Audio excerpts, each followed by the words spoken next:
बिस्मिल्लाहिर्रहमानिर्रहीम। अस्सलाम वालेकुम। Welcome to our academy dear aspirants. आज का हमारा लेसन फाइनेंशियल रेशियोज के बारे में है। फाइनेंशियल रेशियोज क्या चीज़ है? आपने अगर अकाउंट्स में थोड़ा सा भी कोई पहले टच किया तो अकाउंटिंग की रेशियोज बहुत इंपॉर्टेंट है। आप ये भी कह सकते हैं कि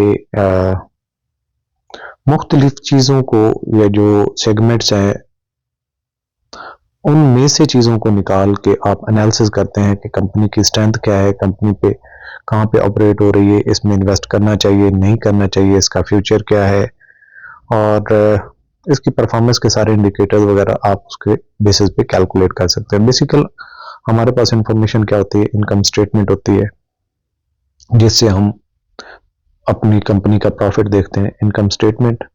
सो दूसरा हमारे पास एलिमेंट आ जाता है बैलेंस शीट, और इसी तरह से हमारे पास कैश फ्लो स्टेटमेंट आती है।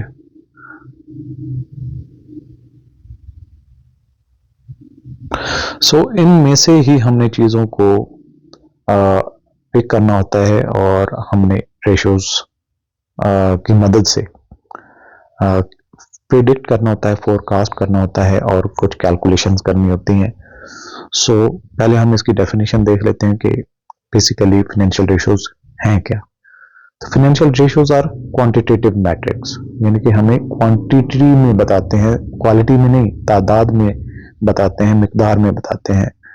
मैट्रिक्स यानी कि मैट्रिक्स एक मेजरमेंट है that provide insights into the financial performance. ये हमें माली तौर पर कितनी उसकी बेहतर कारकर्दगी है उसके बारे में बताती है। And the health of A company, एक कंपनी कितनी बेहतर तरीके से चल रही है, इसका क्या फ्यूचर ब्राइट है या डल है। These ratios are calculated by comparing different components of a company's financial statement। तो ये एक important बात है। These ratios are calculated by comparing different components, यानी कि मुख्तलिफ components को हम लेते हैं, उनकी बेसिस पे हम financial statements उसमें होती हैं, such as income statement है, balance sheet है and cash flow statement है। यहाँ से हमने चीज़ों को लेना होता है, components को, इन तीनों में से, और फिर फाइनेंशियल रेशियोज हेल्प हमें किस तरह से, हमें एनालिसिस करने में मदद करती हैं। जो एनालिस्ट होते हैं वो इसको देखते हैं, इन्वेस्टर्स जो होते हैं यानी कि सरमायाकार जो पैसा लगाना चाहते हैं वो भी इसको इस्तेमाल करते हैं रेशियो को। इसके अलावा बाकी जो इन्वेस्टर्स होते हैं या स्टेक होल्डर हैं, जिन्होंने ऑनर्स हैं कंपनी के, या सप्लायर हैं, बायर हैं, बैंकर्स हैं, वो सारे जो डायरेक्टली या इनडायरेक्टली इस कंपनी के प्रॉफिट्स के साथ या उसके ऑपरेशन के साथ लिंक्ड होते हैं या उनके मफादात जुड़े होते हैं। सो वो यूज करते हैं evaluate various aspects of a companies operation. वो कंपनी के ऑपरेशंस के मुख्तलिफ पहलुओं पर गौर कर रहे होते हैं, इसकी कितनी प्रॉफिटेबिलिटी है, लिक्विडिटी है, कर्ज अदा कर सकती है नहीं कर सकती है, और ओवरऑल कितने बेहतर तरीके से अपने सरमाए को, अपनी जितने भी इन्वेस्टर्स ने रिसोर्सेज दिए उनको बेहतर तरीके से इस्तेमाल कर रही है या नहीं कर रही। सबसे पहले तो हम देख लेते हैं कि इसमें कैटेगरीज क्या क्या हैं फाइनेंशियल रेशियोज के हवाले से। तो सबसे पहले हमारे पास होती हैं लिक्विडिटी रेशियोज। इसका मकसद क्या होता है? सबसे पहले ये देखना जरूरी है, measures a company's ability to meet its short term obligation, कि जो इसकी वाजिब अदा है, जो ये छोटे मोटे कर्जे लेती है, आया कि वो शॉर्ट टर्म में जो 3 महीने में 6 महीने में पे करने वो पे कर सकती है या नहीं, उसके लिए हम लिक्विडिटी रेशियोज इस्तेमाल करते हैं। इसके एग्जांपल इंक्लूड करंट रेशियो और क्विक रेशियो। ये वो रेशियोज हैं जो हमें एक कंपनी की शॉर्ट टर्म ऑब्लिगेशन मीट करने की सलाहियत के बारे में बताती हैं। दूसरी होती है हमारे पास प्रॉफिटेबिलिटी रेशियोज। हमें कंपनी कितना प्रॉफिट अर्न कर रही है उसके बारे में मालूम करना हो तो प्रॉफिटेबिलिटी रेशियोज का इस्तेमाल करते हैं। इसमें evaluate a company's ability to generate profits, क्या कंपनी प्रॉफिट जनरेट कर भी सकती है या नहीं, उसकी एबिलिटी क्या है। Example include net profit margin, इसका नेट प्रॉफिट का मार्जिन क्या है, रिटर्न ऑन इक्विटी ROE क्या है, and return on assets ROA क्या है। सो इन्हीं की बेसिस पे हम कंपनी की प्रॉफिटेबिलिटी को देखते हैं, यानी कि नेट प्रॉफिट मार्जिन कितना है, ग्रॉस प्रॉफिट कितना है, या फिर उसकी कॉस्ट कितनी और नेट प्रॉफिट पे कितना उसका गैप है। लेट्स सपोज एक कंपनी है, उसके रेवेन्यूज हम कह लेते हैं जी, जितनी भी अर्निंग हो रही है वो है 10,000, रेवेन्यूज हम पर डे के हिसाब से कर लेते हैं या, और उसमें जितनी कास्ट इंक्लूडेड है वो है 9900। तो क्या मतलब, ₹1 प्रॉफिट। अब एक और कंपनी है, वो है जी 10,000 रेवेन्यू जनरेट कर रही है, और इस रेवेन्यू जनरेट करने के लिए उसको 5,000 लागत आती है। तो कितना मार्जिन है 5,000 का। हम इसको जीपी भी कह सकते हैं, ग्रॉस प्रॉफिट। ग्रॉस प्रॉफिट इसलिए कह सकते हैं कि हमने इसको ओवरऑल रेवेन्यू का, इसको हमने कास्ट का। तो 5,000 में से फर्दर भी, अब इस ₹1 में से फर्दर कोई और कास्ट और टैक्सेस वैक्सेस भी है जो बाकी ऑपरेशन करने के एडमिनिस्ट्रेटिव या सेलिंग एक्सपेंस है, तो उसको निकालेंगे तो फिर हम कहाँ पे चले जाएंगे, लास्ट में चले जाएंगे। इसमें से फिर हम निकाल सकते हैं 5,000 है, इसमें let's suppose 2,000 remaining operational expenses है। तो अगेन नेट प्रॉफिट का मार्जिन 3,000 का है। Gross profit to net profit 3,000 का मार्जिन है। सो ये बेहतर है। सो ये हम क्या कहते हैं, net profit margin return on equity के कितने लोगों ने पैसा डाला था, 50,000 डाला हुआ है, तो 50,000 पे 5% से कोई प्रॉफिट दे रहा है, 50,000 पे कोई 10% से प्रॉफिट दे रहा है, 50,000 पे कोई 15% के हिसाब से प्रॉफिट दे रहा है। सो जो ज्यादा प्रॉफिट दे रहा होगा उसका रिटर्न ऑन इक्विटी बेहतर होगा। इसी तरह से रिटर्न ऑन एसेट्स हैं, सारे कंपनी के एसेट्स जो उसकी मलकियत में है, उनको अगर देखा जाए तो लेट्स सपोज एसेट्स हैं वो 1 लाख के, 1 लाख के ऊपर कितनी रिटर्न हो रहा है। सो ये सारी की सारी कैलकुलेशन जो हम करते हैं नेट प्रॉफिट के हवाले से, रिटर्न ऑन इक्विटी के हवाले से, रिटर्न ऑन एसेट्स के हवाले से, सो ये क्या है, प्रॉफिटेबिलिटी की हमें बताते हैं कि कंपनी कितना प्रॉफिट अर्न कर रही है।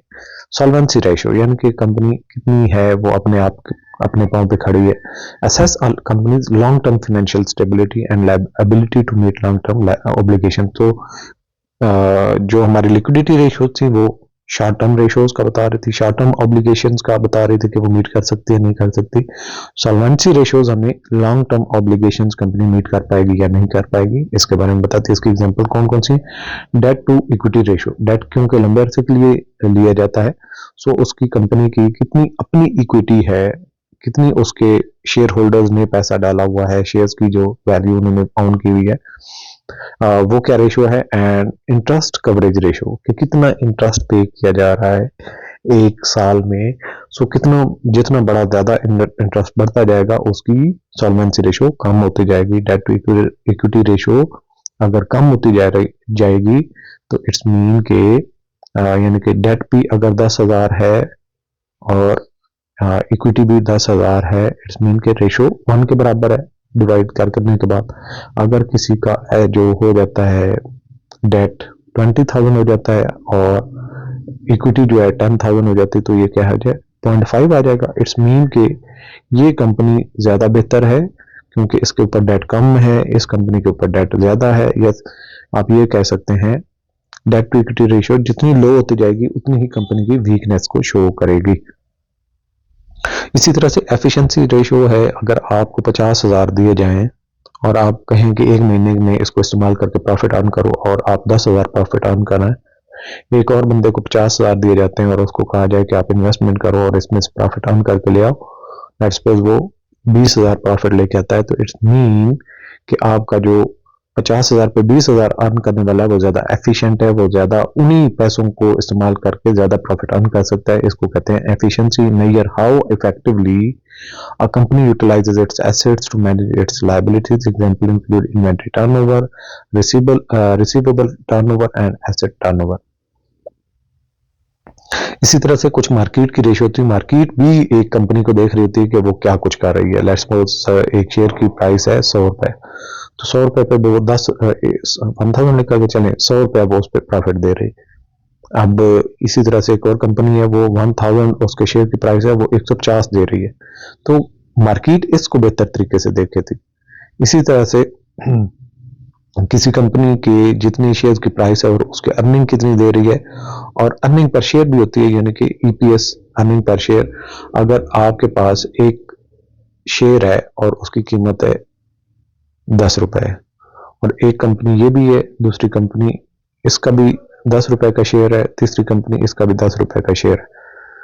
अब ये कंपनी 1 रुपया पे कर रही है हर शेयर के ऊपर, ठीक है, और ये कंपनी 2 रुपए कर रही है पे, और ये कंपनी 3 रुपए प्रॉफिट कर रही है शेयर, हर शेयर के बदले में, तो हर कोई कहेगा कि मैं इस कंपनी का प्रॉफिट लेता हूँ, सॉरी शेयर लेता हूँ, क्योंकि ये प्रॉफिट ज्यादा दे रही है, हर शेयर के बदले में 3 रुपए का अगर दे रही है, तो मेरे पास 1000 अगर शेयर होंगे तो इट्स मीन मल्टीप्लाई बाय 30,000 मेरे पास प्रॉफिट आएगा।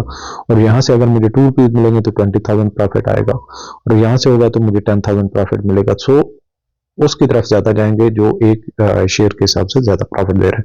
सो reflect the market perception of a company's performance and potential. इसकी एग्जांपल्स हैं include the price to earning ratio, यानी शेयर की प्राइस कितनी है, जैसे कि मैं पहले एग्जांपल दी, प्राइस कितनी है और उस पर अर्निंग कितनी हो रही है, एंड अर्निंग पर शेयर, ये जो मैंने बाद में एग्जांपल दी कि एक शेयर के ऊपर कितनी अर्निंग्स मिल रही है, तो उसके हिसाब से कैलकुलेशन होती है। तो ये बेसिकली रेशो का इंट्रोडक्शन था, जिससे आपको थोड़ी अंडरस्टैंडिंग हो जाती है कि रेशोज किस लिए यूज की जाती हैं, कैसे यूज की जाती हैं, उनसे हम कैसे एनालिसिस कर सकते हैं। इसी की बेसिस पे चलते हैं इंपॉर्टेंट क्वेश्चन, एक क्विज करते हैं। क्वेश्चन नंबर 1 है, what do liquidity ratios assess. अब आपने आंसर देना है इनका। Long term financial stability, option B है short term debt management, option C है प्रॉफिटेबिलिटी, ऑप्शन डी है asset efficiency. Right option is short term debt management. Question number 2, which ratio measures the percentage of each sales dollar that represents profit? Current ratio, return on assets, net profit margin, debt to equity ratio. Right option is net profit margin. Question number 3, what does the debt to equity ratio indicate? Short term liability, long term debt management, profitability, and asset turnover. Right option is long term debt management. Question number 4, which efficiency ratio measures how well a company utilizes its assets to generate sales? Inventory turnover, return on equity, quick ratio, price to earnings ratio. Right option is inventory turnover. Question number 5, what is the purpose of the current ratio? Evaluate long-term solvency, B option assess assets efficiency, option C measure short-term liquidity, option D analyze profitability. Right option is measure short-term liquidity. Question number 6, which ratio indicates the ability of a company to cover its interest expenses with its earnings? Option A debt to equity ratio, B option interest coverage ratio, option C return on assets, option D asset turnover. Right option is B interest coverage ratio. Question number 7, what does the return on equity measure? Option A asset efficiency, option B profitability relative to shareholders equity, option C short term liquidity, option D long term debt management. Right option is profitability relative to shareholders equity. Question number 8, which ratio reflects the market's valuation of a company's stock compared to its earnings? Earnings per share ratio, EPS, price to earning, PE ratio, C option current ratio, option B asset turnover. Right option is B price to earning, PE ratio. Question number 9, what does the quick ratio measure? Option A short term liquidity excluding inventory, option B long term solvency, option C asset efficiency, option D profitability. Right option is short term liquidity excluding inventory. Question number 10, which ratio assesses how effectively a company uses its assets to generate profit? Asset turnover, debt to equity ratio, quick ratio, return on assets, ROA. Right option is return on assets, ROA. आज का session यहाँ पे conclude होता है। खुदा हाफिज़।